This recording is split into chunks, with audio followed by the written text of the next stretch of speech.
बैठ गई और लगातार वो जब ऑफिसों में जाते थे वहां पर जब प्रधानमंत्री और राष्ट्रपति की तस्वीरें लगी होती थी उस पर भी उन्होंने ऑब्जेक्शन उठाया, क्योंकि उनके दिमाग में ये फितूर बैठ गया था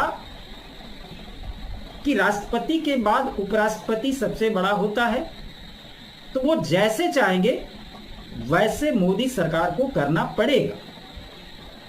उनको ये सोचना चाहिए, वो कानून के इतने बड़े वक्ता रहे, उनको जानकारी रही है, लेकिन काम ऐसे ऐसे कर रहे थे जो कॉन्स्टिट्यूशन में है ही नहीं, फिर भी वो करना चाहते थे।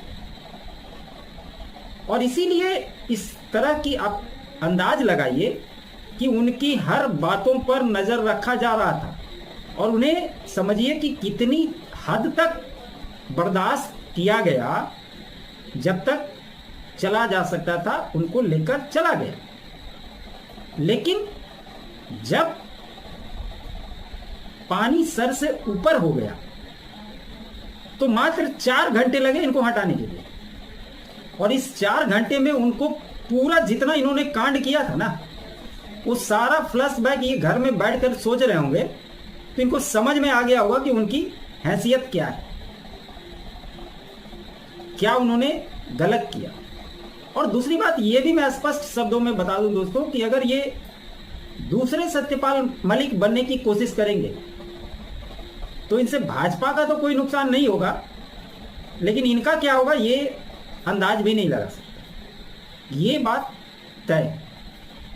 तो घटनाएं एक दूसरे से कनेक्ट होती जा रही है और तस्वीरें बहुत हद तक एकदम क्लियर हो गई। एक प्रकरण मैं बताता हूं आपको कि संसद टीवी जो लोकसभा और राज्यसभा में जब सत्र चल रहा था उसका लाइव टेलीकास्ट कर दिया। यहां पर एक जूनियर ऑफिसर की नियुक्ति को लेकर एक कहानी सामने आई, और जो जूनियर ऑफिसर की नियुक्ति करनी थी इसका कांग्रेस कनेक्शन भी सामने आया, और नाम किसका आया? जयराम रमेश का, जो भर भर के धनखड़ को गाली देता था।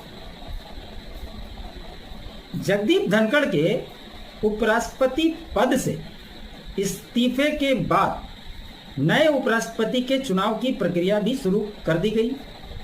मालदीव से प्रधानमंत्री आ गए हैं, एनडीए की बैठक होगी, फिर तय होगा कि कौन उपराष्ट्रपति बनेगा। लेकिन इस्तीफे की वजह में से एक संसद टीवी की